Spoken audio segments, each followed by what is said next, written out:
Prions tous ensemble.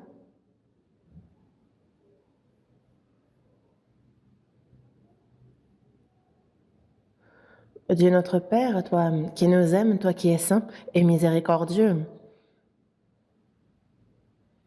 Dieu, nous étions éloignés de toi, nous agissions dans le péché, mais tu as eu pitié de nous. Le jugement et la malédiction que nous devions recevoir, c'est le Seigneur Jésus qui s'en est chargé à notre place. Et le Seigneur, c'est notre place qu'il est mort, qu'il a versé son précieux sang et qu'il a éternellement lavé nos péchés et fait que sans aucun mérite de notre part, nous avons été sauvés. Tu as fait de nous tes enfants. Tu nous donnes l'espérance glorieuse de pouvoir entrer dans ton royaume éternel. Pour toutes ces grâces, nous te remercions, nous te louons, nous te glorifions. La semaine dernière, c'est ensemble que nous avons appris ta parole, que de nombreuses personnes ont pu connaître ta grâce, tu leur as accordé le salut, merci.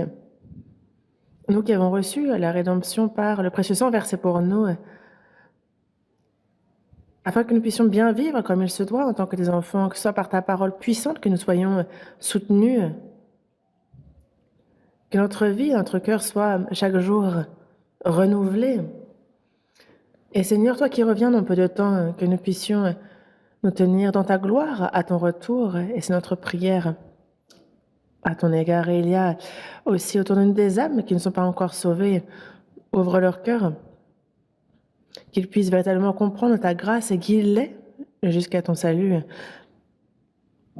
Il y a ton Église en Corée, dans le monde entier. Il y a les frères et sœurs qui, malgré les difficultés, gardent la foi, prêchent ta parole par ta main précieuse, par ta main miséricordieuse, soutiens-les, et quelles que soient les souffrances qu'ils rencontrent, qu'ils puissent avec assurance annoncer ton évangile et que de nombreuses âmes égarées puissent revenir à toi et être sauvées et que ton œuvre du salut s'accomplisse grandement. À ceux qui sont malades, à ceux qui sont dans diverses difficultés, ceux qui sont faibles, soutiens-les par ta main puissante, rétablis-les, accorde leur santé spirituelle et charnelle et qu'ils puissent vivre pour toi le temps qu'il leur reste. Garde-les pour cela. En ton temps, tu nous donnes la parole dont nous avons besoin, tu nous enseignes la voie qu'il nous convient de suivre. Seigneur, à cette heure encore, manifeste ta parole, ta volonté sainte, fais-la nous comprendre à cette heure encore. Nous avons prié au nom de notre Seigneur Jésus-Christ. Amen. Cherchons tous ensemble dans la Bible à l'Évangile selon Luc, chapitre 10. Évangile selon Luc, chapitre 10. Évangile selon Luc, chapitre 10, à partir du verset 25 jusqu'au verset 37, je vais lire. Évangile selon Luc, chapitre 10, à partir du verset 25.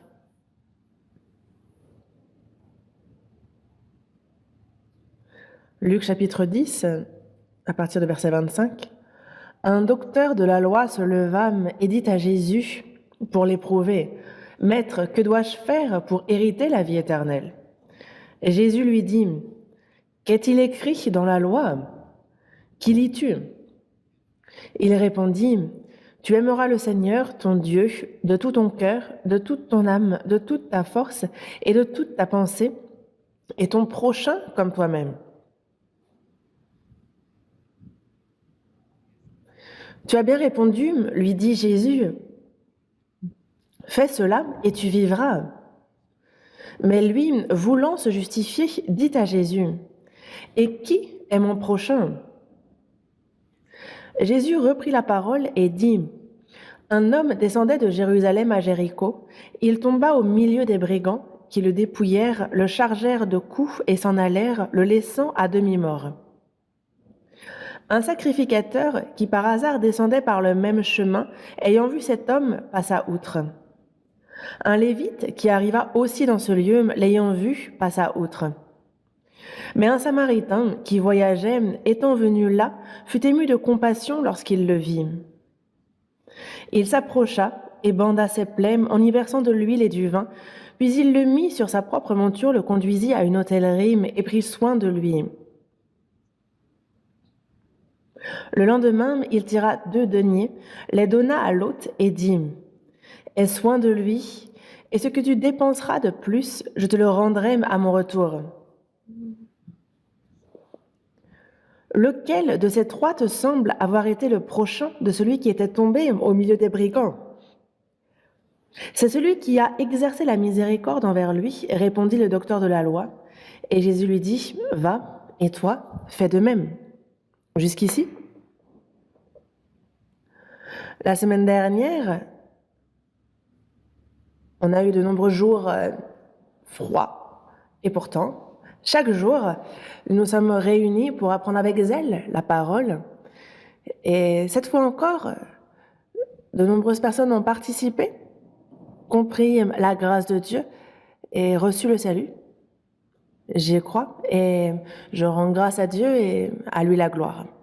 Et à ceux qui viennent de recevoir le salut et qui participent ce dimanche pour la première fois, vous qui êtes avec nous, on se réjouit grandement et c'est au nom de Dieu que nous vous souhaitons la bienvenue. Et cette fois encore, c'est pour le salut des autres que les frères et sœurs se sont efforcés, ont prié chaque jour. Et à tous les frères et sœurs, merci. Dans Luc chapitre 15, verset 17, il est dit qu'il y aura plus de joie dans le ciel pour un seul pécheur qui se repent que pour 99 justes qui n'ont pas besoin de repentance. C'est ce que Dieu nous dit. Et donc Dieu se réjouit grandement, infiniment du salut d'une âme. Et en même temps, nous-mêmes qui avons déjà reçu le salut, c'est ensemble que nous nous réjouissons et que nous remercions le Seigneur. Dans Hébreux chapitre 2, verset 3, on nous parle d'un si grand salut. Et comment échapperons-nous en négligeant un si grand salut? Le salut dont nous parle la Bible, il est donc Dieu, créateur des cieux, de la terre, de l'univers, qui dirige l'histoire de l'humanité, toute sa création qui règne. Mais ce que Dieu fait de plus grand, au-delà de tout, c'est le salut des âmes qui courent à la perdition. Dieu fit le reste par sa parole, mais pour ce qui est du salut des pécheurs, il ne pouvait par sa parole seulement. Il a donc envoyé son Fils unique, lui qui aime sans péché. Son Fils unique est venu sur terre pour voir sur lui retomber l'iniquité du monde entier, et il l'a fait mourir en victime expiatoire, et par le sang qu'il a versé, c'est la rédemption pour les gens du monde entier qui s'est accomplie. Et tout le monde peut être sauvé par la foi en cet amour, en ce qu'il a accompli. Et donc ce que Dieu fait, c'est donc qu'il sacrifie son Fils pour le salut du monde entier. Et il n'y a pas de plus grande œuvre qu'il puisse faire à l'avenir non plus. À travers le sacrifice de Dieu, il a sauvé notre âme. Et donc, nous qui avons premièrement reçu le salut, nous savons combien grand, surprenant est notre propre salut. Et on considère donc comme aussi précieux le salut d'autrui. Mais il y a ceux qui n'ont pas encore compris le salut de Dieu et qui ne savent pas combien grand et précieux est ce salut. Et c'est pour ça qu'ils se disent « ouais, le salut ». Et qui se disent bah, « quand j'aurai l'occasion, plus tard, à ce moment-là, je recevrai le salut ». Mais comment échapperons-nous en négligeant, en méprisant un si grand salut? Comment échapper au jugement de Dieu alors? Quel que soit le péché moral, il n'y a aucun péché qui ne soit pardonné. Mais pour ce qui est de rejeter la grâce de Dieu, ce péché-là ne peut être pardonné. Il n'y a pas de chemin pour le pardon de ce péché-là. Le salut que nous avons reçu est si grand, et nous le savons, et c'est pour ça que nous prêchons cet évangile pour que les autres âmes aussi soient sauvées. Nos proches, nos amis, nos connaissances, nos voisins, tous, que tous puissent, vu qu'ils ont été formés à l'image de Dieu aussi, parce que Jésus est mort pour eux aussi, c'est pour ça que nous aussi, on n'a pas d'autre choix que de prêcher cette vérité. Dans le psaume 118, verset 17, il dit « Je ne mourrai pas, je vivrai, je raconterai les œuvres de l'Éternel ». Une personne sauvée, désormais, si elle meurt, elle va vers Dieu. Mais la raison pour laquelle cette personne est vivante sur terre, ce n'est pas pour mieux vivre, mieux manger, ce n'est pas dans ce but-là, mais c'est pour ceux qui ne sont pas encore sauvés, afin de leur prêcher l'évangile, afin que de plus nombreuses âmes soient sauvées. Et c'est pour ça que c'est ce que doivent faire les chrétiens sur cette terre. La raison pour laquelle on ne meurt pas, on vit. Et ça vaut pour moi aussi. Après mon salut, je pensais évangéliser sans cesse depuis 60 ans, mais j'ai un souhait ardent, un vœu. C'est justement que cet évangile qui nous a été confié, cette mission de le prêcher, me dit si pour moi tu finis ton œuvre, alors prends-moi. J'ai un souhait qu'il me prenne après, parce qu'il n'y a plus de raison de rester ici s'il n'y a plus personne à qui évangéliser. Moi, je n'ai plus aucune attente vis-à-vis de ce monde. Et tout ce qui est ici ne vaudrait même pas mais 1/1000 de ce qu'il y a aux cieux. Donc j'ai bien envie, et au plus vite, de monter au ciel. Mais il y a une raison pour laquelle je reste sur cette terre, c'est qu'il y a le Seigneur Jésus qui a dit, justement, il a confié cette mission à ceux qui sont sur terre, à ceux qu'il a sauvés, de prêcher la bonne nouvelle jusqu'aux extrémités de la terre, à toutes les nations. C'est la plus grande des missions qui nous est confiée au monde, et ça ne peut qu'être notre raison d'être, de vivre pour nos chrétiens. Et donc nous cherchons par tous les moyens à évangéliser. Et non seulement nous prions pour la mission dans le monde entier, mais nous nous sacrifions aussi beaucoup. On a à peu près 200 églises en Corée, on est dans 82 pays dans le monde entier. On est à plus de 1050 églises. C'est beaucoup, mais il y en a de plus en plus. Et c'est pour ça que nous, la mission à l'étranger est notre but principal, car il y a encore de nombreuses âmes qui n'ont pas connu l'Évangile et auxquelles il faut que l'on prêche cette bonne nouvelle. C'est pour cela que cette fois-ci encore, nous nous réjouissons grandement pour les âmes qui viennent de recevoir le salut, qui viennent de nous rejoindre, à ceux qui viennent d'être sauvés. Désormais, en fait, Dieu vous a fait enfant de Dieu, il vous a fait naître. C'est un salut éternel, mais désormais, en tant que chrétiens sauvés, comment devons-nous vivre? Nous qui sommes désormais ses enfants, c'est très important de l'apprendre, c'est important de naître, mais la manière de vivre de cette personne peut être aussi tout autant importante. Nous, chrétiens sauvés, comment devons-nous vivre à l'avenir? Car lorsque quelqu'un naît, il y a aussi ensuite la croissance, tout ce processus. Les parents sont aux aguets, il y a l'amour de cette famille, il y a la protection donnée par la famille qui permet à l'enfant de grandir petit à petit. Et ensuite, cette personne va pouvoir faire de grandes œuvres. De la même manière, nous, après le salut, certes, nous avons reçu le salut, mais il y a encore cette vieille homme en nous, cette vieille nature. Et ce n'est pas parce que nous sommes sauvés que nous devenons immédiatement un ange et que nous ne péchons plus du tout. Nous aimerions, mais quelqu'un qui a longtemps été touché par la maladie a été rétabli. Le médecin le dit, vous êtes complètement guéri. Mais la personne qui a souffert et qui a été malade pendant très longtemps doit désormais rétablir son corps qui, lui, est affaibli. Et nous-mêmes, nous sommes sauvés. Mais il y a encore ce vieil homme, cette vieille nature qui est en nous, qui a besoin d'apprendre à changer. Et une personne sauvée voit donc leur vie, leur quotidien changer petit à petit, et on ressemble toujours plus au Christ. Dans Matthieu chapitre 5, verset 48, il est dit « Soyez donc parfaits comme votre Père céleste est parfait ». Dieu est parfait. Il est intègre. Comment est-ce que nous pourrions, comme notre Père, être parfaits? Mais si le Père est parfait, il ne s'attend pas à ce que son Fils soit comme lui à moitié. Non. Si son Fils ne peut être plus remarquable que lui, il souhaite qu'il le soit au moins autant que lui. Dieu est saint, bon, juste. Et c'est pour cela que Dieu souhaite que nous lui ressemblions petit à petit. Et cela ne se fait pas avec notre force, c'est avec la force du Saint-Esprit, c'est par la force de la parole que petit à petit notre cœur est transformé, que notre caractère change et que ce vieil homme disparaît petit à petit et qu'à la place, c'est justement le caractère divin du Seigneur qui se forme en nous, nous lui ressemblons toujours de plus en plus. Dans Galates chapitre 4, verset 19, l'apôtre Paul dit « Mes enfants, pour qui j'éprouve de nouveau les douleurs de l'enfantement, jusqu'à ce que Christ soit formé en vous. » Il y a les douleurs de l'enfantement, donc la naissance, et c'est toute la vie que on souffre pour éduquer un enfant de la même manière. On prêche l'évangile à une personne, c'est vraiment difficile que ces personnes reçoivent le salut, et ça l'est toujours plus d'ailleurs.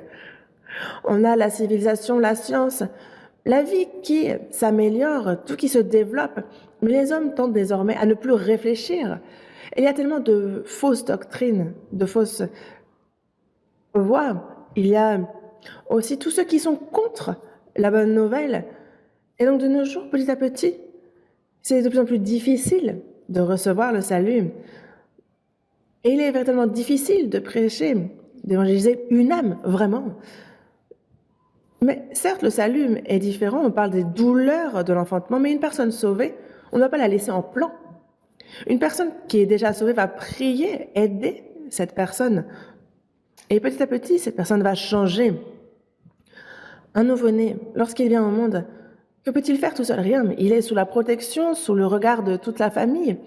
Et de la même manière, une personne sauvée va être aimée, guidée par la parole, et va être par les prières de ceux qui ont été sauvés avant lui, pour que justement elle puisse bien grandir et que cette personne puisse désormais, que cette personne puisse vivre selon la volonté de Dieu, qu'elle puisse également guider au salut d'autres âmes et faire en sorte que ces personnes s'efforcent à cela. Mais dans ce but-là, il y a tellement de choses qu'il nous faut apprendre. Une fois qu'on est sauvé, c'est le début.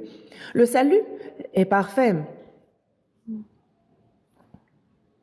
Et nous, désormais, en fait, ce salut, c'est le point de départ de notre vie en tant qu'enfant de Dieu. Mais il y a désormais beaucoup de choses qu'il nous faut apprendre. Le salut, c'est par la parole. On comprend la grâce, on comprend l'amour de Dieu à travers sa parole de la même manière. Pour ce qui est du changement, de la transformation de notre vie après le salut, c'est aussi par sa parole, par la puissance de son Saint-Esprit. Alors, notre cœur change, et plus notre cœur change, et plus notre vie va changer aussi. Ce que nous allons dire va changer, comment nous agissons va changer petit à petit. Nous allons ressembler à Christ. Nous allons voir ce changement dans notre vie. On a donc besoin de persévérance, de patience, de continuer à apprendre la parole, à la lire. Parce que heureux celui qui lit et ceux qui entendent les paroles de la prophétie, qui gardent les choses qui y sont écrites. Comme c'est écrit, on a besoin chaque jour de lire la parole. Les personnes qui viennent tout juste d'être sauvées, je vous conseille de commencer par l'Évangile selon Jean. Il y a 66 livres, et tous très importants dans la Bible, mais s'il faut choisir un livre, le plus important, je pense que c'est l'Évangile selon Jean. Et donc, de lire un chapitre, 2 chapitres, 3 chapitres, 4 chapitres chaque jour, de faire cet effort. Ensuite, on commence par Matthieu et on lit le Nouveau Testament. Il est bon de faire ainsi. L'Ancien Testament a des parties vraiment difficiles. Et ce qui est trop dur, ne vous forcez pas à le lire. Vous pouvez vous y attaquer plus tard. Commencez par le Nouveau Testament ou alors commencez par la Genèse, Évangile, Exode ou par Ecclésiaste, les Proverbes, les Psaumes, par ces versets ces livres qui sont plus faciles. Alors, déjà, lire tous les jours est important. Et vous avez vu tout à l'heure, nous avons fait la récitation. La récitation aussi, la mémorisation de la Bible est très importante. Lorsqu'on mémorise la Bible, lorsqu'on continue à s'entraîner à réciter, que ce soit quand on est en chemin, quand on dort, on y réfléchit. Alors, ces versets, on va se les approprier, ça va devenir notre propre personnalité, ça va nous fortifier.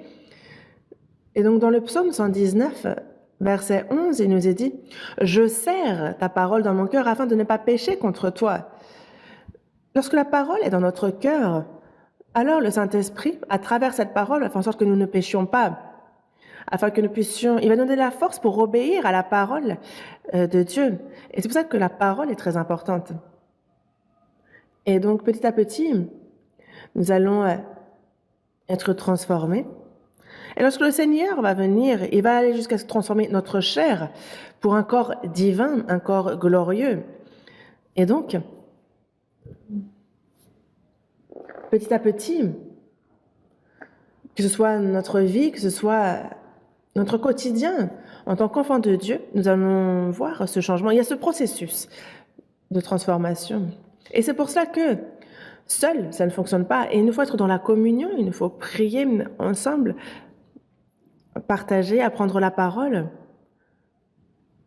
obéir d'autant qu'on le peut à la parole, en commençant par des petits versets, mais s'entraîner dans notre vie à obéir. Alors ainsi, on pourra changer. Et c'est la demande que je vous fais. Faites ainsi. Après notre salut, il y a aussi une autre chose importante qu'il nous faut apprendre. Dans les versets que nous avons lus, dans Luc chapitre 10, dans le verset 25, je relis ce verset. Un docteur de la loi se leva et dit à Jésus pour l'éprouver, « Maître, que dois-je faire pour hériter la vie éternelle ?» On a un docteur de la loi. C'est quelqu'un qui enseigne la loi de Dieu au peuple d'Israël. Et donc de nos jours, ce serait un pasteur, un théologicien, quelqu'un qui enseigne la parole de Dieu, donc un docteur de la loi. On a donc ce docteur de la loi qui se lève, va à Jésus et qui pose la question la plus importante pour l'homme. Maître, que dois-je faire pour hériter la vie éternelle? Dans la Genèse, chapitre 1, verset 27, on voit que Dieu créa l'homme à son image. Il le créa à l'image de Dieu. Une fois, après avoir créé toute la création, Dieu créa l'homme à son image. Et je vous disais que ce n'est pas charnel, mais que c'est spirituel. Il a donné un esprit à l'homme, il lui a donné la vie. Il lui donne la vie, il le prend pour son enfant, pour l'emmener dans son royaume et vivre éternellement avec lui, afin de faire de l'homme, de le rendre comme lui. C'est pour ça qu'il l'a fait à son image. Et pour que l'homme reçoive la vie éternelle, l'homme est déjà né dans ce monde, dans ce but. Et Jésus est venu dans ce monde pour nous donner cette vie éternelle. Il est venu pour cela. Il est venu pour donner la vie éternelle. Et il rencontre un à un tous ceux qui doivent recevoir la vie éternelle. Et en ça, c'est surprenant. On a ce docteur de la loi qui lui dit, « Maître, que dois-je faire pour hériter la vie éternelle? Que dois-je faire pour hériter la vie éternelle ?» Il pose la question la plus importante. Et en même temps, ce docteur de la loi, lui qui doit connaître la vérité, qui doit la comprendre, lui qui doit... Parce qu'on voit ici que fondamentalement, il n'a pas la bonne attitude. Parce que la première des choses, c'est qu'il dit cela à Jésus pour l'éprouver. Non pas pour obtenir la vie éternelle, mais pour voir ce que Jésus va répondre. C'est pour l'éprouver.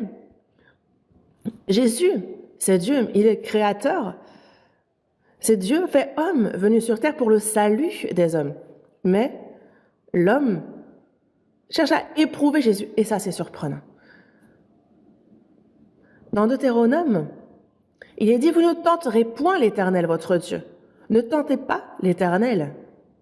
Dans Matthieu chapitre 4 aussi, on voit le diable qui tente Jésus. Et Jésus dit bien, tu ne tenteras point le Seigneur ton Dieu. Mais on a ce docteur de la loi qui ose et qui veut éprouver Jésus. Ça, c'est vraiment contradictoire. L'homme ne peut éprouver Dieu. Dans la seconde épître aux Corinthiens, chapitre 13, verset 5, il dit « Examinez-vous vous-même pour savoir si vous êtes dans la foi. Éprouvez-vous vous-même. Est-ce que véritablement ma foi est droite? Est-ce que c'est... Parce que c'est par la foi que l'on croit qu'on entre dans le royaume des cieux. Est-ce que c'est vraiment une foi reconnue par Dieu? Est-ce que c'est une foi biblique que j'ai? Ceux qui me disent « Seigneur, Seigneur » n'entreront pas tous dans le royaume des cieux, comme c'est écrit dans Matthieu chapitre 7, verset 21. Ceux qui disent « Seigneur, Seigneur » sont ceux qui croient. Dans ce monde, nombreux sont ceux qui croient en l'existence de Dieu, qui croient en l'existence d'une âme, d'un esprit. Ils croient à tout cela. Moi-même, avant d'être sauvé, je croyais à l'enfer, au ciel. Mais la foi que j'ai, est-ce que c'est vraiment une foi reconnue par Dieu? Dans Jacques chapitre 2, verset 19, il dit « Tu crois qu'il y a un seul Dieu, tu fais bien. » Les démons le croient aussi, et ils tremblent. Sachez que les démons croient en Dieu. Jésus se présentait devant les démons, et que disaient les démons? Jésus, fils du Dieu très haut. Et donc, les démons reconnaissent qui est Jésus, et Il lui disait bien, mais ce n'est pas encore notre temps. Pourquoi tu t'en prends à nous alors que ce n'est pas encore l'heure? Bon, tu crois qu'il y a un seul Dieu, mais tu fais bien. Mais les démons le croient aussi. Ce n'est pas cette foi-là qui permet d'aller au ciel. Les démons le croient aussi, et pourtant ils ne vont pas au ciel. Voyez, les docteurs de la loi ont également cru en ça, et pourtant, ils ont crucifié Jésus, ils l'ont rejeté. Mais ceux qui disent Seigneur, Seigneur sont ceux qui croient. Ils disent je crois, je crois. Et ils font bien. Mais cette foi est-elle une foi reconnue par Dieu? Est-ce que c'est une foi qui a fait naufrage? Est-ce que c'est une foi reconnue par Dieu? Est-ce que c'est une foi vaine? De quelle foi parle-t-on? Est-ce que c'est qu'il y a de nombreuses fois qui ne sauvent pas? Et c'est pour ça que la foi que j'ai, est-ce vraiment une foi droite, correcte, reconnue par Dieu? Examinez-vous. Comment s'examiner? C'est à la lumière de la parole. La foi vient de ce qu'on entend, et ce qu'on entend vient de la parole de Christ, comme c'est écrit. Et c'est pour cela que parfois, nous, on fait aussi des examens médicaux. On essaie de voir si nous avons attrapé ou non telle ou telle maladie. On fait des examens médicaux pour voir si nous sommes en bonne santé. De même, à travers la parole, il nous faut nous examiner, voir un à un si nous sommes dans la foi. Si nous croyons en Dieu, si nous croyons en l'âme, l'esprit, si nous croyons bien en cet état de pécheur terrible que nous sommes, si nous sommes bien nés de nouveau, si on prend les choses une à une et qu'on s'y arrête et qu'on regarde, nous pouvons voir la lumière de la parole si véritablement c'est une foi reconnue par Dieu. Croire sans savoir, c'est croire aveuglément. Ne pas savoir et être zélé, ça c'est du fanatisme. C'est fou. Ceux qui n'ont pas une foi certaine et qui pourtant sont devenus complètement fous. Vous voyez les sectes? De nos jours, on a toutes sortes de sectes. Que ce soit le nouveau ciel, que ce soit l'ancien ciel, en tout cas, c'est farfelu. Ils voient ces personnes âgées qui vont mourir et leur disent non, vous ne mourrez pas, et qui leur enseignent la Bible de manière étrange et qui parlent des 144 000, qui pourtant est un chiffre qui s'applique aux Juifs, et 12 000 par tribu, et ils s'attribuent eux-mêmes des tribus d'Israël. Et c'est surprenant de voir des gens suivre de telles choses. Alors qu'on enseigne la vérité et que les gens ne veulent pas suivre cela, mais par contre, quand c'est farfelu, ils suivent bien.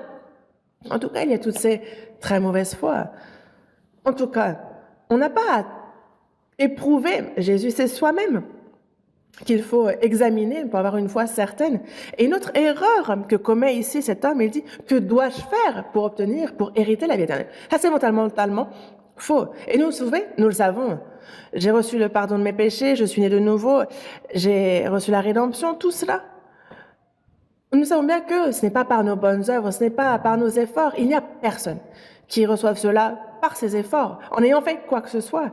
Et c'est pour cela que dans Romains, chapitre 3, verset 20, il est dit « Nul ne sera justifié devant lui par les œuvres de la loi. » Puisque c'est par la loi que vient la connaissance du péché. Personne, nul ne sera justifié devant lui par les œuvres de la loi. On pourra être très bon, ça n'enlève pas ce qu'on fait de mal. Et c'est pour cela que nul ne sera justifié devant lui par les œuvres de la loi. Mais ici, on a un docteur de la loi, quelqu'un qui non seulement enseigne la loi, il enseigne, certes, mais lui n'a pas même la force d'observer cette loi. Mais cet homme dit « Que dois-je faire pour hériter la vie éternelle ?» Lorsqu'il dit ça, il dit « Si tu me dis juste, je pourrais tout faire. » Et on voit ici l'orgueil qui est dans son cœur, pensant qu'il est juste à savoir et il pourrait faire. Et on verra plus tard que, fondamentalement, c'est une très mauvaise attitude. Et c'est pour ça que Jésus lui dit, parce qu'il s'adresse à un docteur de la loi, et donc il lui dit, qu'est-il écrit dans la loi? Qui lis-tu? Et il répond, tu aimeras le Seigneur ton Dieu de tout ton cœur, de toute ton âme, de toute ta force et de toute ta pensée, et ton prochain comme toi-même. Oui, tu as bien répondu. Fais cela et tu vivras. Oui, c'est ça. La loi, si on la sépare en deux, on a les 10 commandements. Il est docteur de la loi, donc il n'a même pas besoin de citer les 10 commandements. Il y a ceux envers Dieu, ceux envers les hommes. Et donc, tu aimeras le Seigneur ton Dieu de tout ton cœur, de toute ton âme et de toute ta force et de toute ta pensée. Il résume d'un côté. De tout ton cœur, de toute ton âme, de toute ta force et de toute ta pensée. De toute ton âme, jusqu'à la mort si besoin. Est-ce qu'il y a quelqu'un qui peut aimer Dieu ainsi? L'homme naît pécheur. Toute sa vie est un tas de péchés. Comment pourrait-il aimer le Seigneur Dieu de tout son cœur, de toute son âme, de toute sa force et de toute sa pensée? Non. Comment aimer Dieu dans cet état? Dieu est celui qui peut l'aimer de toute son âme, de tout son corps, de toute sa force, de toute sa pensée. C'est celui qui peut aimer son prochain comme lui-même, parce que Dieu est invisible, mais notre prochain, lui, est à mes côtés, je le vois. Par exemple, lorsque moi j'ai faim, je nourris l'autre qui a faim aussi. Lorsque moi j'ai froid, de donner mon vêtement à mon prochain. De pouvoir aimer mon prochain comme moi-même. Ça, c'est une personne qui pourra faire ainsi à son prochain. C'est la personne qui aime le Seigneur, son Dieu, de tout son cœur, de toute son âme, de toute sa force, de toute sa pensée. Mais l'homme ne peut faire ainsi. L'homme cherche à nuire, à voler, à dérober, à prendre à l'autrui. Et donc, observer la loi pour être justifié, personne ne peut faire ainsi. Et c'est ce qui est Jésus lui dit, il dit, fais cela et tu vivras. Fais cela et tu vivras. Il n'y a personne qui puisse faire cela et vivre. Et que répond le docteur de la loi? Il dit, moi j'enseigne la loi, mais c'est vrai que la loi n'est pas faite pour être observée, je n'y arrive pas. Pourquoi? Parce que justement, la loi est là pour justement montrer le péché, et donc montrer qu'il nous faut absolument recevoir le salut. Dans Galates, chapitre 2, verset 21,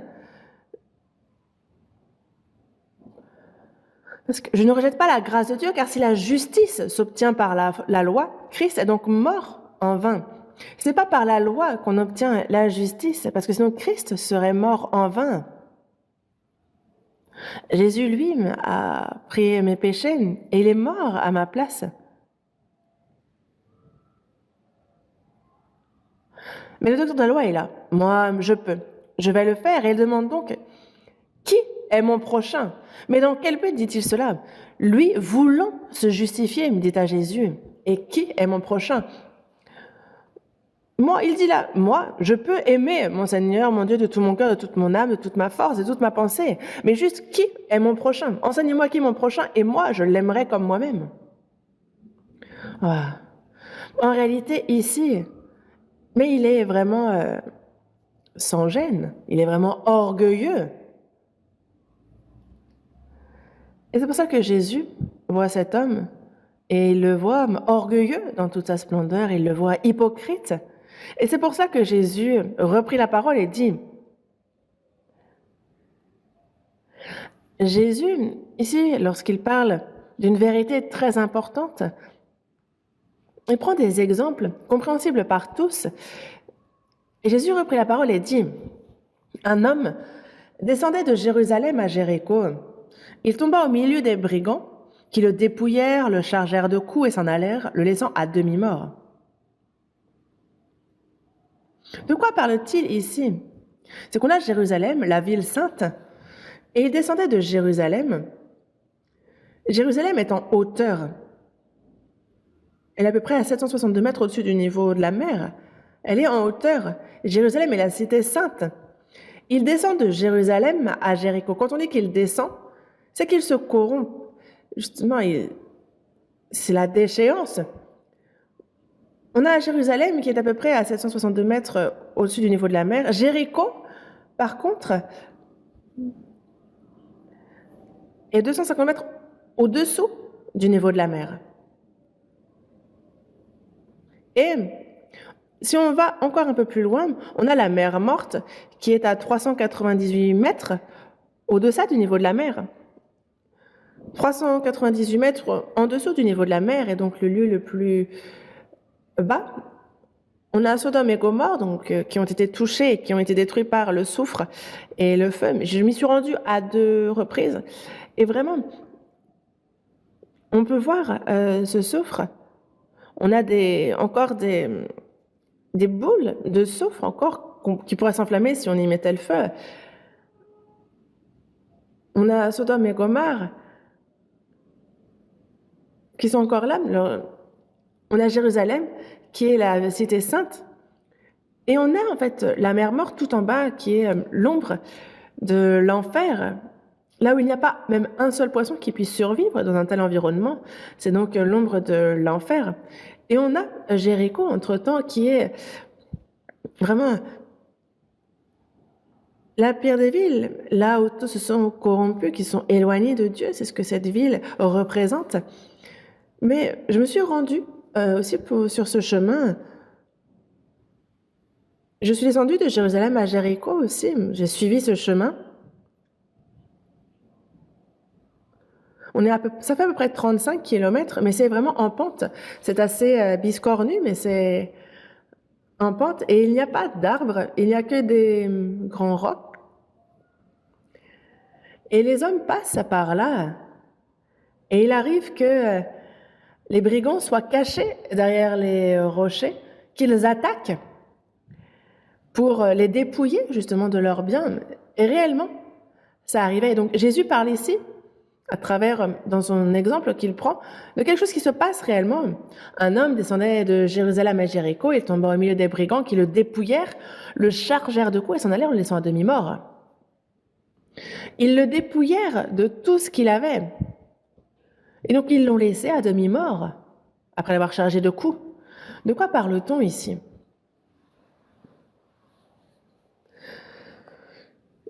On parle ici de l'état misérable du pécheur qui s'est éloigné, qui vit sans Dieu. Petit à petit, il descend encore, il descend, et pour arriver où ? Au plus bas, qui est la mer Morte, l'enfer.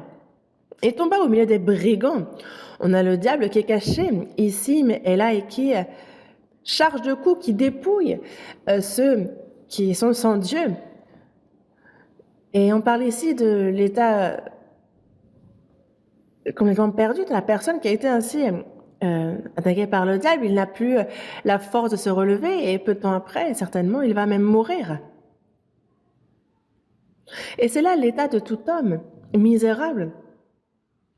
Et c'est ce que Jésus dit au docteur de loi. Analyse un peu ta situation.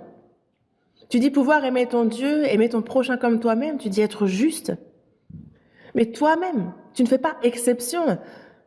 Tu descends de Jérusalem à Jéricho, toi-même. Tu es tombé au milieu des brigands. Tu es dans un état pitoyable, misérable, laissé à demi-mort. Dans Ésaïe, chapitre 1, quel châtiment nouveau vous infligez quand vous multipliez vos révoltes. La tête entière est malade et tout le cœur est souffrant.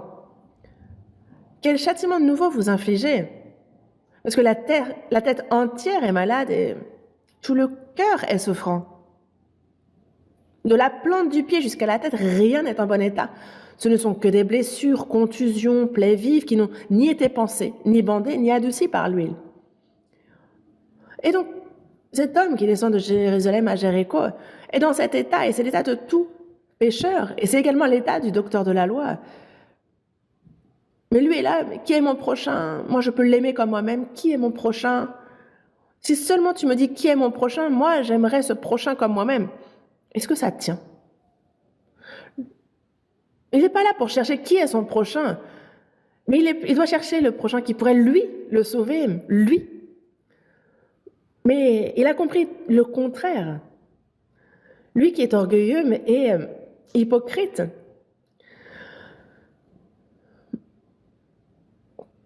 Et en fait, tout le monde passe outre. Et donc, si cet homme est laissé là comme ça, il va mourir puisqu'il est laissé à demi-mort. Mais on a donc, au contraire, ici, un Un sacrificateur qui, par hasard, descendait par le même chemin, il a vu cet homme et il passe outre. Et il y a l'homme qui est là, oh, oh. Et un homme passe. Et on a beau voir du premier coup, nous pensons savoir que c'est un sacrificateur. Les vêtements des sacrificateurs sont différents. Et il y a une démarche de sacrificateur. Même de loin, on reconnaît un sacrificateur. Et il a dû dire ça, un sacrificateur. Un sacrificateur. Le sacrificateur est celui qui prie, qui fait les sacrifices pour le peuple. Il se dit, tant mieux. Je suis sauvé. Il a dû se dire ça. De nos jours, on pourrait parler d'un pasteur célèbre. Sachez, les pasteurs, quand ils marchent, la démarche est différente. Moi, je m'excuse, mais il s'approche, il voit cet homme, et il dit, il est tombé sur les brigands. Pauvre de lui. Il fait de la peine. Et il passe outre. Et oui, ayant vu cet homme, il passa outre. Et un lévite qui arriva dans ce même lieu, un lévite. Qu'est-ce qu'un lévite? Lui, la seule chose qu'il fait, c'est donc le service au sein du temple. Et ce sont ceux qui servent Dieu dans le temple, ceux qui sont zélés. Et donc l'homme a dû se dire, bon, le sacrificateur était trop saint, il ne pouvait pas me toucher, il était trop saint. Mais on a un lévite. Un lévite est celui qui est zélé dans le service. Il a une démarche aussi dynamique. Et il a dû dire, je suis sauvé. Le lévite est zélé, il fait le service, et donc lui me sauvera. Mais le lévite aussi, il arrive dans ce lieu, l'ayant vu, il passe à outre. Le lévite aussi. Il se dit, il est tombé sur les brigands. Pauvre de lui. Le pauvre. Bon, moi-même, je suis occupée, faut que j'y aille vite.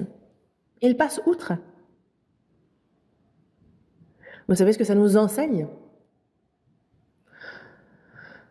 Mesdames, Messieurs, si on est laissé dans cet état, alors qu'on a été ainsi frappé par le diable, on finit en enfer. Et de Jérusalem à Jéricho, justement, il descend vers la mort. Et voyez, le sacrificateur, le lévite passe. Ils ont l'apparence sainte, disant, j'ai eu les révélations de Dieu. J'ai reçu le Saint-Esprit et toute sa puissance. Lorsque je prie, alors la puissance se manifeste. On a ceux qui se vantent ainsi d'être saints, mais ils passent. On a l'impression qu'ils vont déverser le Saint-Esprit, que la puissance va être gigantesque. Et quand vous les voyez agir, vous avez l'impression qu'ils sont remplis du Saint-Esprit. On a l'impression que le feu du Saint-Esprit va se répandre et on a aussi envie de le suivre. Et on ne peut pas pourtant. Mais suivez-les et voyez, ce feu s'éteint complètement. Est-ce qu'une telle personne peut sauver quelqu'un? Non. On a le Lévite. Lui est celui qui est zélé dans le service. Et donc, lui-même se dit, moi je suis zélé dans l'église, j'enseigne dans l'école de l'église, je suis aussi dans la chorale, je suis ancien, je fais ceci, cela. En fait, il y a ceux qui sont dans beaucoup de choses, qui sont zélés. Il est bon d'être zélé, mais est-ce que nos propres efforts peuvent nous sauver? Non. Mais il y a ce Lévite, dites-vous que c'est vous quand vous êtes zélé. La personne zélée et qui, pourtant, justement, elle va juste être zélée, mais ça ne va sauver personne. Est-ce qu'il y a quoi que ce soit à nous qui puisse nous sauver? Non, nous sommes toujours aussi misérables. Il faut savoir cela, mais cette fois-ci, il y a un Samaritain qui voyageait et qui étant venu là, passe aussi. Donc, qu'est-ce que les Samaritains? On a donc, après Salomon, il y a le royaume qui a été divisé en deux. On a Israël au nord et Juda au sud. Et en Israël au nord, ils enfreignaient la loi de Dieu, commettaient le péché. Et donc Dieu les a frappés à travers l'Assyrie.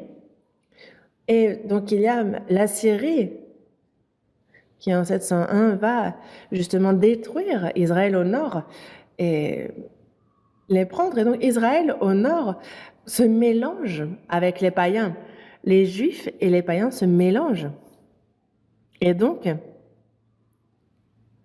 ceux d'Israël au nord servent et Dieu et les idoles étrangères, les idoles des païens.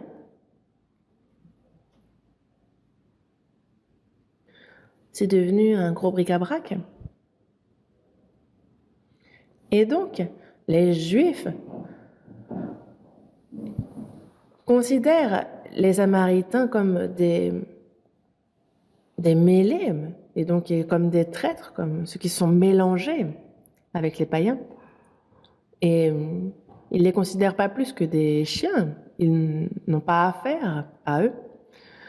Dans Jean, chapitre 3, il y a justement Jésus qui, pour se rendre où il va, doit passer par la Samarie. Il est fatigué, il a soif, il est en pleine journée, il a faim.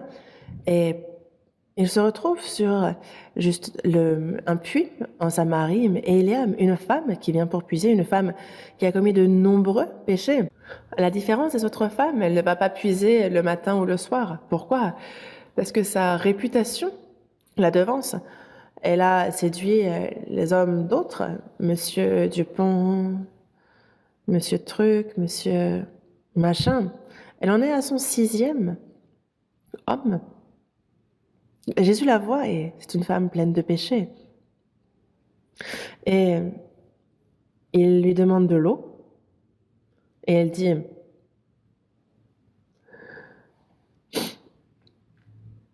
évidemment que donner de l'eau à un voyageur qui passe, c'est quelque chose de tout à fait naturel.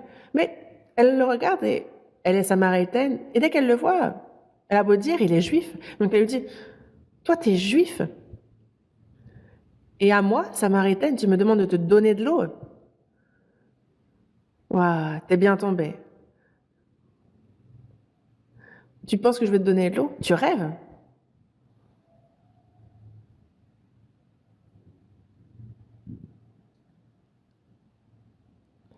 Les Juifs et les Samaritains, les Juifs méprisent comme des chiens les Samaritains considèrent les Juifs comme des ennemis. Alors un Juif qui demande de l'eau à une Samaritaine, la Samaritaine ne lui donnera pas. Jésus le savait, il le savait bien. Et il est dit, si tu connaissais le don de Dieu qui est celui qui te dit, donne-moi à boire, tu lui aurais toi-même demandé à boire et elle t'aurait donné de l'eau vive.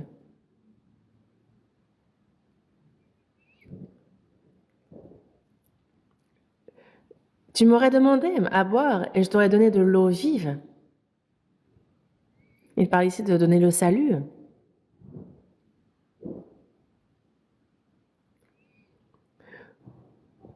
Tu ne m'as pas donné d'eau, et ben moi non plus, je t'en donnerai pas. Toi, tu iras en enfer. Et comme cet homme riche qui demanda à ce que Lazare lui mette une goutte sur sa langue. Moi, j'avais soif, tu ne m'as pas donné d'eau. Toi, quand tu me demanderas de l'eau en enfer, je ne t'en donnerai pas. Attends de voir ce qui va t'arriver. Toi, tu ne m'as pas donné d'eau. Mais que lui dit-il? Tu ne m'as pas donné d'eau, mais tu aurais toi-même demandé à boire, et moi, je t'aurais donné de l'eau vive. En tout cas, on remettra ça plus tard, mais en tout cas, on a donc cette relation ennemie entre les Juifs et les Samaritains.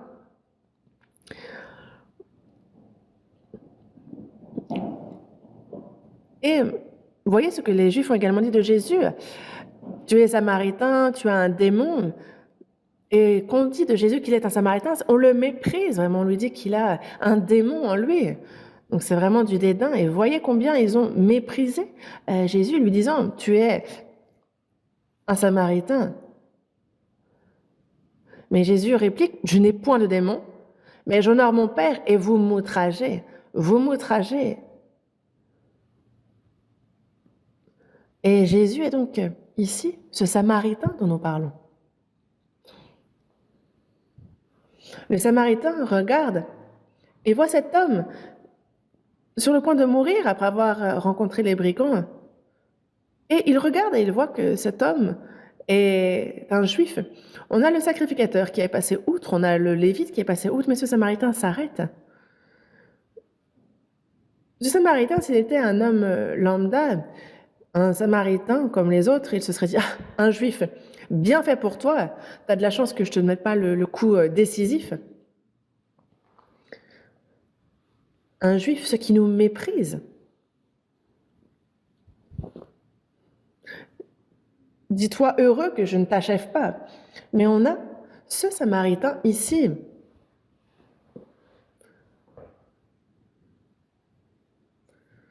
C'est Jésus, non pas c'est les Samaritains qui considèrent les Juifs comme des ennemis. Il s'approche, justement, il s'approche. Et il fut ému de compassion. Oh, si on le laisse comme ça, il va mourir. Donc il s'approche, il bande ses plaies, il verse de l'huile, du vin. On a donc de l'huile, du vin et ça. On l'utilise comme ongue, mais c'est aussi vraiment dans l'urgence ce dont on a besoin pour des plaies, parce que ce n'est pas seulement pour la cuisine, pour boire. Ça va permettre de désinfecter avec le vin, et l'huile va adoucir les plaies pour la cicatrisation. Donc, c'est véritablement des choses qu'on utilisait aussi pour soigner. Et donc, il bande ses plaies, il prend son vêtement pour bander. Puis, après avoir bandé ses plaies, il le mit sur sa propre monture et il le conduisit à une hôtellerie et il prit soin de lui.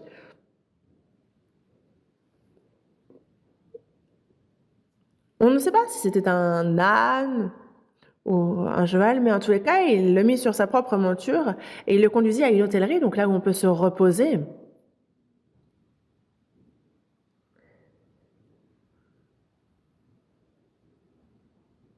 Et il demande à l'hôte, aie soin de lui. Et il tira 2 deniers, les donna à l'homme. Donc il tire ces 2 deniers comme un peu les frais d'hospitalisation, pourrait-on dire. Il les donne à l'hôte. Et il dit à l'hôte, aie soin de lui. Est-ce que tu dépenseras de plus si tu as besoin de dépenser plus? Je te le rendrai à mon retour. Mais jusqu'à ce que je revienne, aie soin de cet homme. C'est la requête qu'il fait à l'hôte. On a ce Samaritain qui ici désigne Jésus-Christ, sachez-le. On a le docteur de la loi qui demande qui est son prochain. Mais finalement, ce docteur de la loi, c'est cet homme qui a rencontré les brigands, qui a été laissé à demi-mort. Tu n'as pas à chercher un prochain à aimer ou à aider. Toi, tu es cet homme qui a rencontré les brigands, qui est laissé à demi-mort. Et le prochain, c'est moi-même. C'est de moi dont tu as besoin.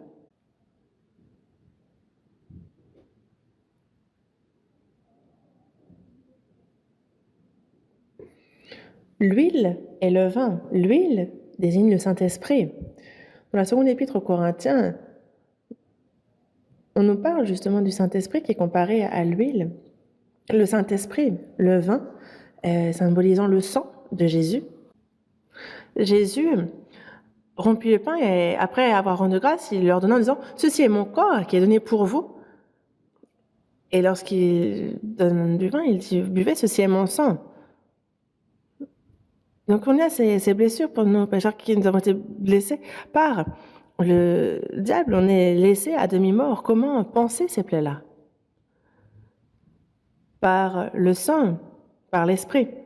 J'ai l'assurance de mon salut par la présence du Seigneur Jésus, car par son sang il m'a racheté et l'Esprit Saint m'a régénéré. Donc il y a le sang, il y a l'Esprit Saint. Et il faut prier ce Saint-Esprit pour que le Saint-Esprit agisse. Si moi je me dis bon, si je me dis juste, alors cette personne ne sera pas sauvée. La repentance, c'est quoi? C'est savoir que nous sommes de misérables pécheurs, que nous sommes voués à mourir, à être jugés, à terminer en enfer. Et la repentance, c'est quoi? C'est s'en remettre à Dieu. La repentance n'est pas être là à prier pour tel ou tel péché qu'on aurait commis, non. C'est reconnaître que nous sommes de misérables pécheurs et demander miséricorde, pitié à Dieu. Ça, c'est alors que le Saint-Esprit agit dans cette personne. Jésus est mort sur la croix pour les péchés du monde entier. Mais est-ce que le monde entier croit pour autant? Qui croit?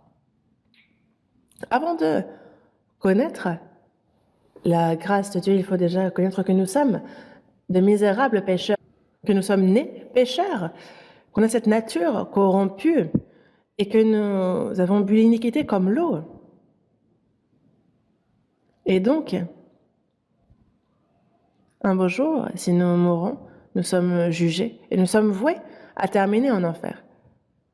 Et c'est devant cette porte de l'enfer que nous prions le Seigneur de nous sauver. Jésus est mort sur la croix et à ses côtés étaient crucifiés deux bandits. L'un disait « Montre-nous que tu es le Fils de Dieu, descends de ta croix et fais-nous descendre aussi. » Mais l'autre a entendu le Seigneur prier et ils se sont dit « Mais qui est cet homme ?» Ah, il est bien celui qui est venu pour le salut, pour effacer les péchés. Il est venu pour moi. Et c'est pour ça qu'il reprend l'autre bandit et il dit, mais ne crains-tu pas Dieu? Toi qui subis la même condamnation, pour nous c'est justice, car nous recevons ce qu'on méritait, nos crimes.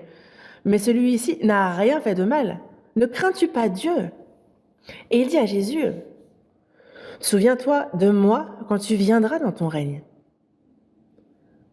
Est-ce que tu ne pourrais pas me prendre avec toi? Moi, si j'étais Jésus, j'aurais dit, t'as pas honte. Et t'as tué combien de personnes? T'as fait tout ce qui pouvait se faire de mal. Est-ce que t'as même été une fois à l'église? Est-ce que t'as fait une bonne chose, ne serait-ce qu'une fois dans ta vie? Et tu voudrais, hop, aux portes de la mort, aller au ciel? Non, mais toi, tu vas finir en bas et tu l'auras bien mérité. Si ça avait été moi, j'aurais parlé comme ça. Mais Jésus, lui, était enchanté. Parce que c'est pour cet homme-là aussi qu'il meurt. Et il lui dit, je te le dis en vérité, aujourd'hui, tu seras avec moi dans le paradis. Ce soir, aujourd'hui même. Et il est le premier. Jésus est mort sur la croix et le premier sauvé. Et ce bandit, celui qui a reçu le salut le plus rapidement, le premier à être entré,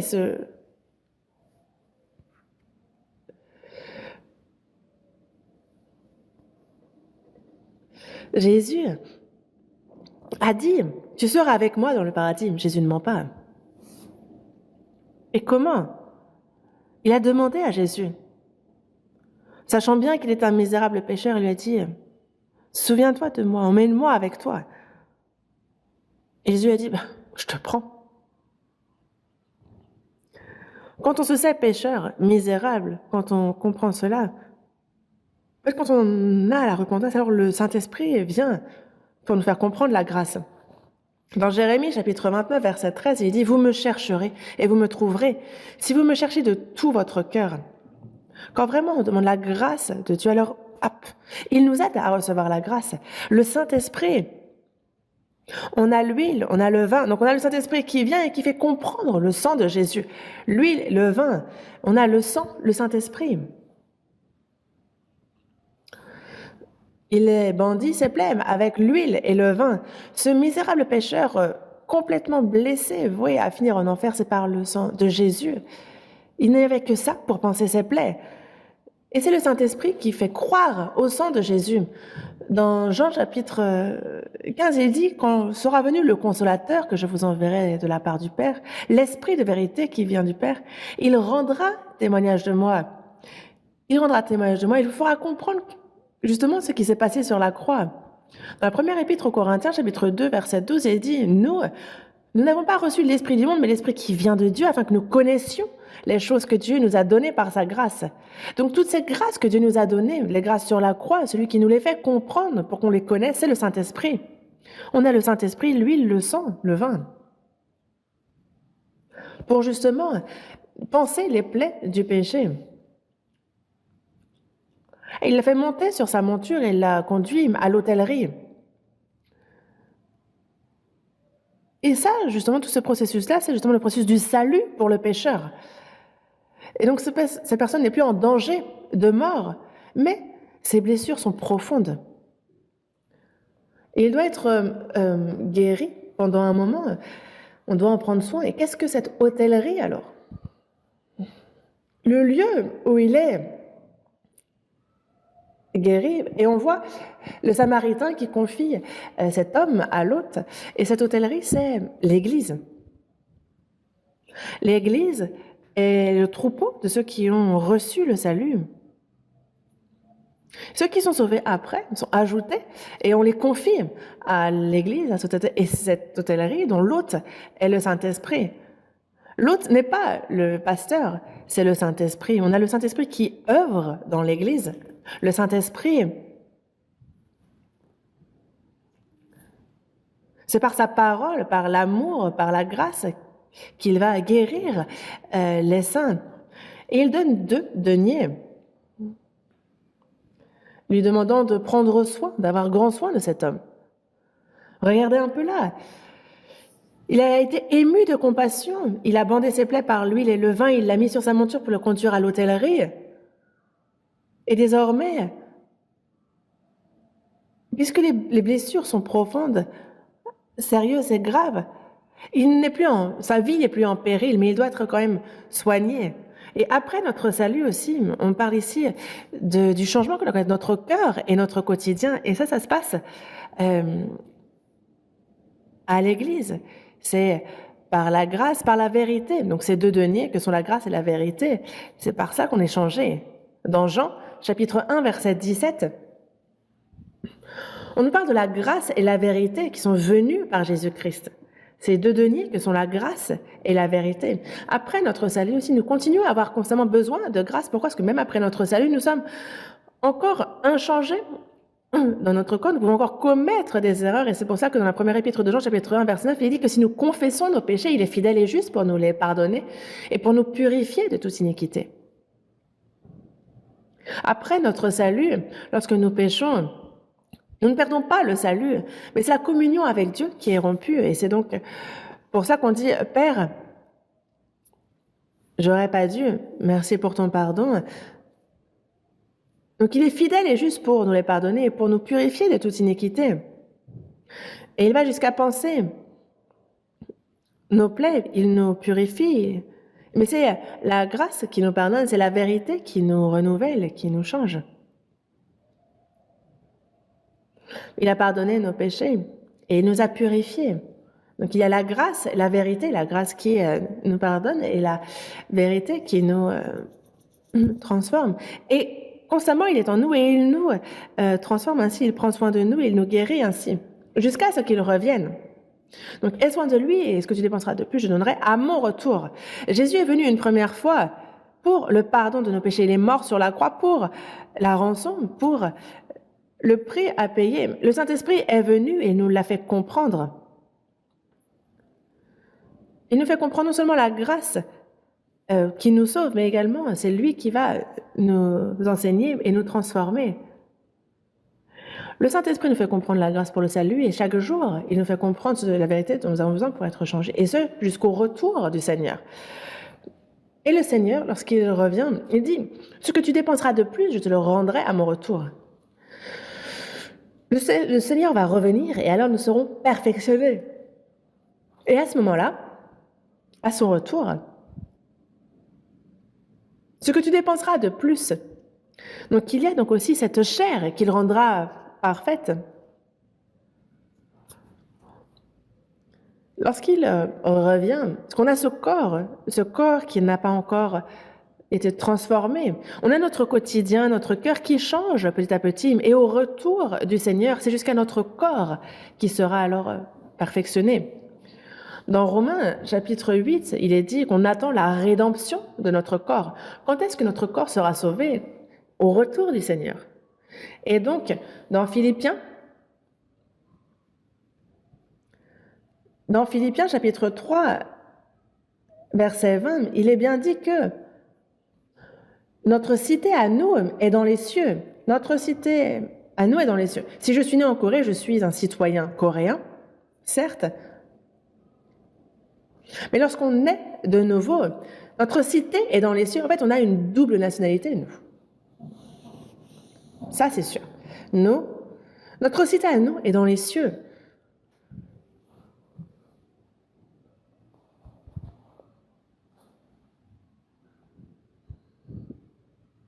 Désormais, on a tous les papiers, le visa. On n'y va pas en avion, mais paf, d'un coup on ira au retour du Seigneur.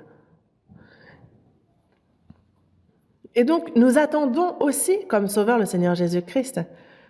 Notre cité à nous est dans les cieux, et donc aussi, dans Éphésiens chapitre 2, verset 19, il dit que nous ne sommes plus étrangers, ni des gens de dehors, mais nous sommes concitoyens des saints, gens de la maison de Dieu. Nous sommes frères et sœurs, nous avons un même Père. Désormais, une fois sauvés, nous sommes tous frères et sœurs, et nous avons un Père. Dieu, c'est notre Père. Un Père, nous sommes frères et sœurs. Nous sommes la famille de Dieu, la maison de Dieu, concitoyens des saints. Donc même au ciel, nous serons ensemble, n'est-ce pas? Il ne faut pas se disputer, ne pas se haïr.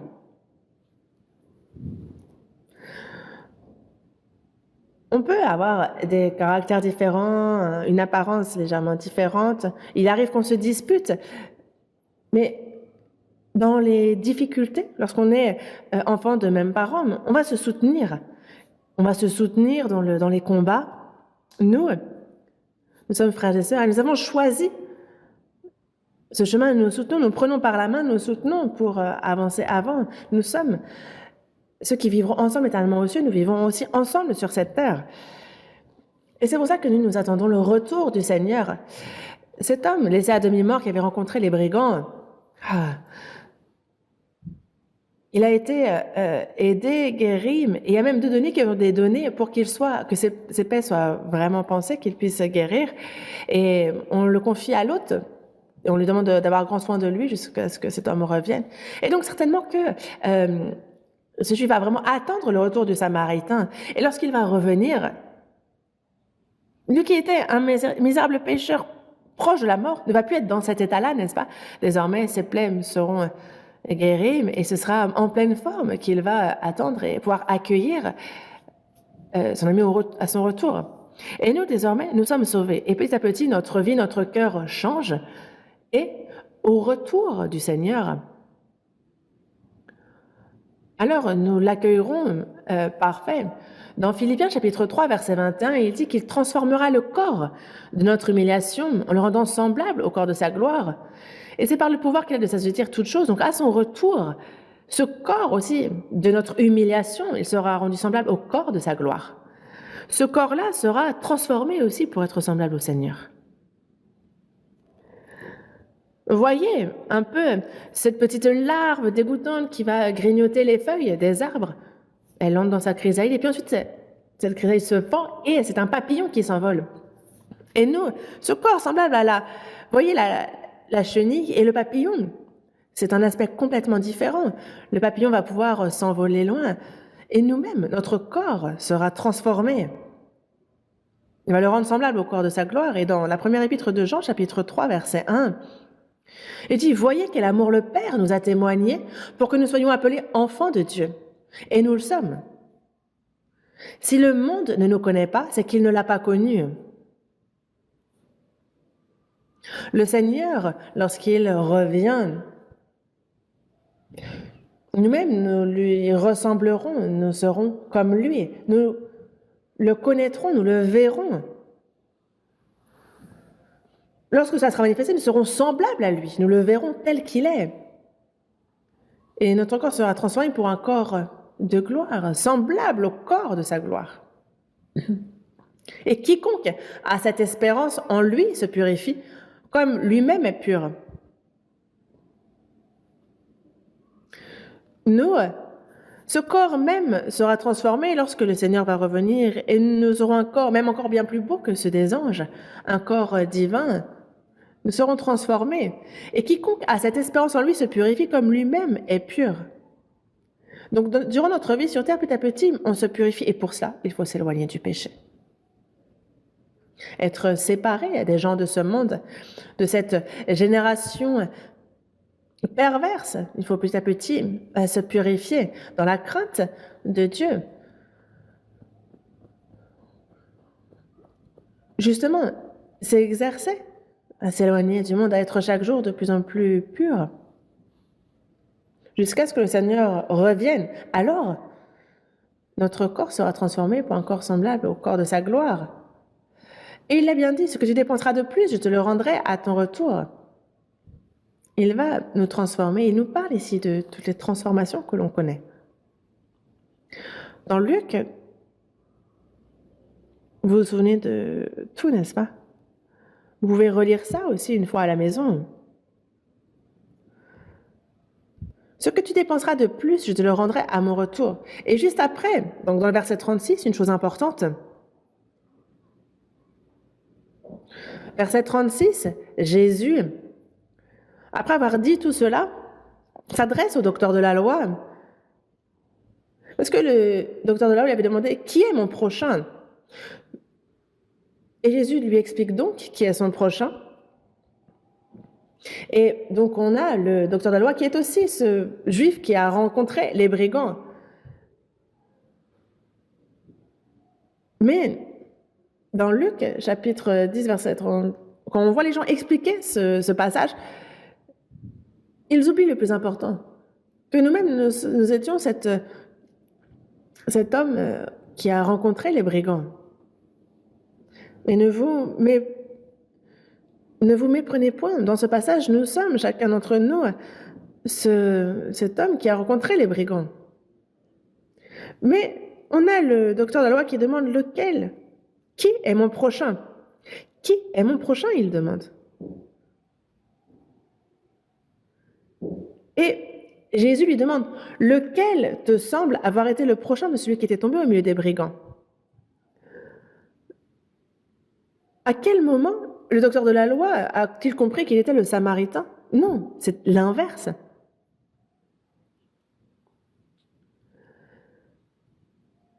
Mais en soi, c'est les gens de ce monde, lorsqu'ils enseignent ce passage-là, ils enseignent justement ça, le contraire. Lequel te semble avoir été le prochain de celui qui était tombé au milieu des brigands? Toi, tu es celui qui est tombé au milieu des méchants, des brigands, et moi, je suis ton prochain. C'est celui qui a exercé la miséricorde envers lui, qui est le prochain de celui qui était tombé au milieu des brigands. C'est le Samaritain. Toi, tu es l'homme tombé au milieu des brigands, et moi, je suis celui qui a exercé la miséricorde. Je suis le Samaritain. Celui qui a exercé la miséricorde envers lui. Mais observez bien ici, parce que sinon on peut se tromper. C'est celui qui a exercé la miséricorde envers lui. Celui qui a exercé la miséricorde envers lui. Et donc Jésus lui dit, va et toi fais de même. Il faut bien comprendre ce passage-là. Va et toi fais de même. Toi, tu es l'homme qui est tombé au milieu des brigands.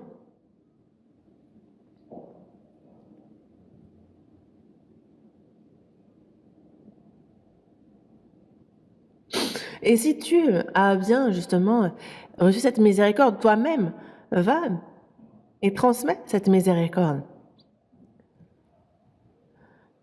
Parce que celui qui dit qu'il demeure en lui doit marcher aussi comme il a marché lui-même. On a donc cet homme tombé au milieu des brigands qui a été aidé par le Samaritain. Et on a les saints sauvés aussi. comme lui a demeuré dans l'hôtellerie, eux demeurent dans l'Église. Et donc, comme le Seigneur m'a sauvé, comme il prend grand soin de moi, de même nous aussi, on évangélise autrui pour que d'autres puissent aussi être sauvés, comme le Seigneur a fait pour moi. Et donc, on a le Seigneur qui demeure dans ceux qui sont sauvés. Celui qui dit qu'il demeure en lui doit marcher aussi comme il a marché lui-même. Et dans Romains, chapitre 8, verset 9, il dit que si quelqu'un n'a pas l'Esprit de Christ, il ne lui appartient pas. Et c'est pour ça qu'on a la chorale qui a dit « Le Seigneur Jésus est dans mon cœur ». Et puisqu'il est entré, mon cœur a changé. Ouais. Le Seigneur est entré en moi. Et là commence le changement. La personne, si elle est sauvée, même si elle ne le sait pas, le Seigneur est en elle. Oui. Moi-même, juste après le salut, je ne savais pas moi-même concernant le salut, je savais que j'avais reçu la rédemption de mes péchés, que j'étais pardonnée de mes péchés. Et en lisant la Bible, je me suis rendu compte que, mais oui, c'est ça le salut. J'ai reçu la vie éternelle. Je suis née de nouveau. C'est quand j'ai cru que le Saint-Esprit est entré en moi.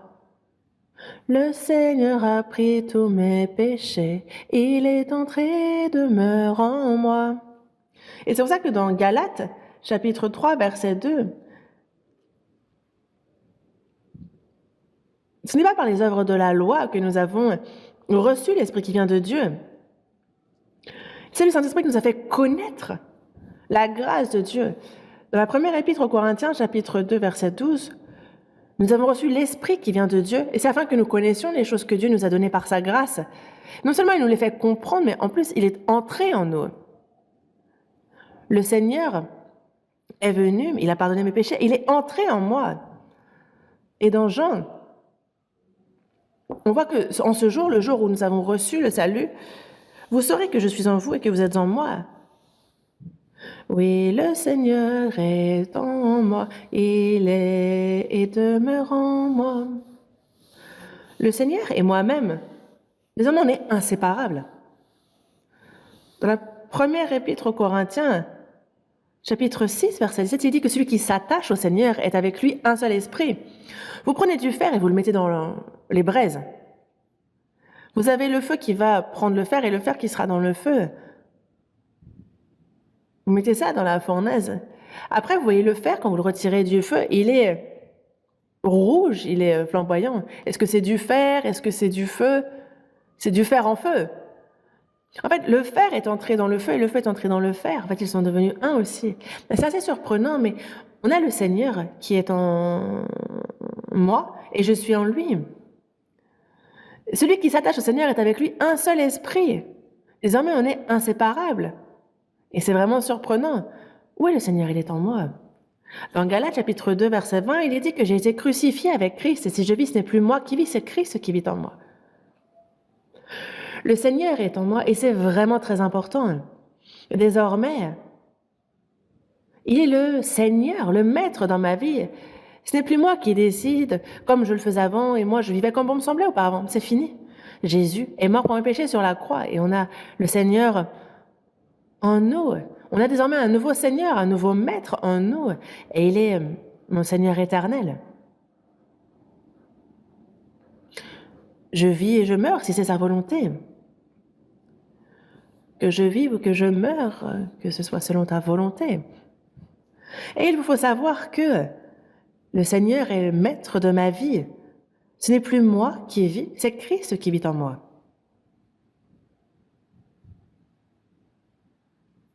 Certains disent, Seigneur, aujourd'hui tu es fatigué, repose-toi, reste à la maison. Moi, je dois aller quelque part et je ne pense pas que tu vas trop apprécier ce lieu. Donc Seigneur, reste ici, je reviens vite. Et est-ce que le Seigneur va dire, va vite et puis reviens? Non, il va venir avec vous. Il est en nous. Comment est-ce que vous pourriez laisser Jésus à la maison? Le Seigneur restera à la maison et vous seriez en disco en train de vous trémousser. Soyez prudents. Dans Éphésiens chapitre 4, verset 30, il dit « N'attristez pas le Saint-Esprit de Dieu. Ne l'attristez pas. Dans Jacques, chapitre 4, verset 5, il est dit « Mais croyez-vous que l'Écriture parle en vain? C'est avec jalousie que Dieu chérit l'Esprit qu'il a fait habiter en vous. » Parce que lorsque je préfère quelque chose à Dieu, Dieu est jaloux. Cet esprit en nous est jaloux. Pourquoi? Parce qu'il nous aime tant. Et on ne peut pas aimer quelque chose plus que le Seigneur. Jésus, c'est par amour pour moi qu'il est mort sur la croix pour mes péchés. Il est en moi, il vit en moi et il me guide jusqu'à l'éternité. Il est le Maître, le Seigneur de ma vie. Jésus m'a aimé et je le sais, et donc moi je l'aime en retour. Il est venu verser son sang pour ma rédemption, et il est mort pour moi sur la croix. Jésus m'aime, et je le sais, je m'en réjouis, et puis je l'aime. Le Seigneur m'aime, et je l'aime en retour. Je t'aime toujours plus qu'avant. Évidemment. Et c'est pour cela que désormais, le Seigneur m'aime et il m'a sauvé. Et de la même manière, une personne sauvée est un peu un Samaritain d'eux. Nous aussi, désormais, je vais aimer autrui. Je peux aimer mon prochain. Et c'est pour cela que on va aider les âmes qui périssent à être sauvées. Dans la première épître de Jean, justement, il est dit que celui qui dit qu'il demeure en lui doit aussi marcher comme il a marché lui-même. Si j'ai été aimé, je dois aimer aussi. Comme il a eu compassion de moi, moi aussi, j'ai compassion et pitié des autres âmes. Je suis un Samaritain d'eux. Et désormais, il y a tous ceux qui n'ont pas reçu le salut. Et c'est à travers ceux qui ont premièrement reçu le salut que les autres âmes peuvent recevoir le salut. C'est ainsi que Dieu agit. Dans Romains chapitre 10, il est bien dit « Comment en entendront-ils parler s'il n'y a personne qui prêche? Et comment croiront-ils en celui dont ils n'ont pas entendu parler? Comment y aurait-il des prédicateurs s'ils ne sont pas envoyés? Comme il nous le dit, comme le Père m'a envoyé, moi aussi je vous envoie. » Dans Jean chapitre 20, verset 21, c'est ce qu'il nous dit dans les versets suivants. Jésus est mort sur la croix et il a ainsi accompli le salut de notre âme. Il a été envoyé par le Père pour cela. Et nous, sauvés, nous avons été envoyés pour prêcher ce message. Comment y aurait-il des prédicateurs s'ils ne sont pas envoyés? Comment est-ce qu'ils pourraient entendre la prédication s'il n'y a pas de prédicateurs envoyés pour prêcher? Et comment croiront-ils en celui dont ils n'ont pas entendu parler? Même si Jésus a tout accompli, si les sauvés se taisent, alors personne ne peut être sauvé. Vous le saviez? Comment croiront-ils en celui dont ils n'ont pas entendu parler? Et comment en entendront-ils parler s'il n'y a personne qui prêche? Vous pensez que si personne ne vous avait parlé, vous auriez pu être sauvé? Non. Il faut justement s'efforcer dans la prière, de guider la personne à écouter la parole. Et nous-mêmes, c'est ainsi qu'il a été fait pour nous, il faut qu'on fasse ainsi pour les autres aussi. Toi, va et fais de même. Il s'adresse aux sauvés ici. Compris? Et nous, donc, après notre salut, la première des choses, donc on a 3 choses. La première étant, on a cet homme laissé à demi-mort sur le point de mourir. Le Samaritain est venu et a pansé ses plaies, lui a donné de l'huile et du vin. Donc il a certainement déchiré ses vêtements pour y mettre l'huile, le vin, pour bander, désinfecter les plaies. Ça nous parle du salut de notre âme. Et il l'a ensuite mis sur sa monture et il l'a confié à l'hôte de l'hôtellerie. Et de même, une personne sauvée est confiée à l'Église. Et donc, dans la première épître aux Corinthiens, chapitre 1, verset 9, il est dit que Dieu est fidèle, lui qui vous a appelé à la communion de son Fils, Jésus-Christ, notre Seigneur. Qu'est-ce que la communion? C'est donc la communion entre saints sauvés. Une personne sauvée n'est plus seule. Il y a désormais les frères et sœurs également sauvés et on demeure dans la communion. Et c'est de cette communion, donc qu'on appelle fellowship en anglais, ce troupeau, cette communion, c'est ça l'Église. Dans la première épître de Jean, chapitre 1, verset 3, il dit que notre communion est avec le Père et avec son Fils, Jésus-Christ. C'est pas juste un rassemblement, c'est une communion avec le Père et avec son Fils, Jésus-Christ. Et dans ce sens, nous nous aimons les uns les autres, nous apprenons la parole. Le Saint-Esprit nous transforme notre cœur et notre vie pour lui ressembler chaque jour. Et c'est pour ça qu'au jour de son retour, alors ensemble, nous rencontrerons le Seigneur. Il faut être dans la communion. Si on quitte la communion, c'est quitter le Seigneur. C'est comme un nouveau-né. Il y a tous les proches qui sont là. Et lui, il a dit, vous n'allez pas arrêter un peu? À chaque fois qu'il me voit, il fait clic, clic, clic, clic. Donc la nuit, il va en profiter pour ramper et sortir de la maison. Il dit, allez, voyons un peu le monde parce que il va marcher et puis il va tomber sur un chien qui va le mordre et ça va être terminé. Une personne va le trouver dans un mauvais état et le mettre dans un orphelinat. Ce serait grave. On ne peut quitter la communion. C'est grave. On deviendrait un orphelin et la situation deviendrait critique. Il faut s'attacher à la communion jusqu'à ce que le Seigneur revienne. Aie grand soin de lui jusqu'à mon retour. Vous voyez ce que je veux dire? Être attaché à la communion, ça suffit. C'est simple.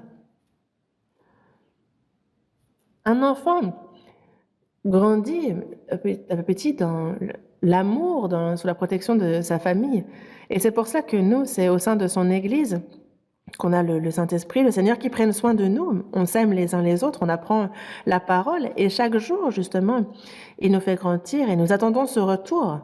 Et donc, ensuite, au jour de son retour, même notre corps sera transformé parfaitement. Je m'arrête ici pour aujourd'hui, mais à l'avenir, nous avons vraiment beaucoup à apprendre sur comment vivre en tant que chrétiens, donc étudions ensemble. Et pour ceux qui viennent d'être sauvés, lisez l'Évangile selon Jean, prions ensemble. Dieu notre Père, toi qui es miséricordieux, Dieu, lorsque nous ne te connaissions pas, c'est toi qui nous as aimés en premier. Dieu, nous étions éloignés de toi et agissions dans le péché. Nos mauvaises œuvres nous rendaient des ennemis, mais tu as eu pitié de nous. Seigneur, c'est à notre place que tu es mort, et par le précieux sang que tu as versé, tu as éternellement effacé nos péchés. Tu les as lavés et fait que nous n'avons plus à recevoir ni la malédiction, ni le jugement, et c'est sans aucun mérite de notre part que tu nous as sauvés. Merci. Seigneur, tu es la vie éternelle, tu es notre espérance. Seigneur, tu es avec nous. Et nous te remercions de nous accompagner au quotidien. Que le reste de notre vie, jusqu'à ce que tu reviennes, Seigneur, que ce soit au milieu de ce troupeau saint, que nous puissions communier, que nous aimions les uns les autres, que nous obéissions et que nous vivions pour ta gloire et ta volonté. Guide-nous dans ce sens. Qu'aucun de nous ne s'éloigne de ce troupeau. Guide chacun d'entre nous et garde-nous en ton sein. Que le reste de notre vie soit guidé par le Saint-Esprit, par toi. Nous nous confions ardemment en toi et nous avons prié au nom du Seigneur Jésus. Amen.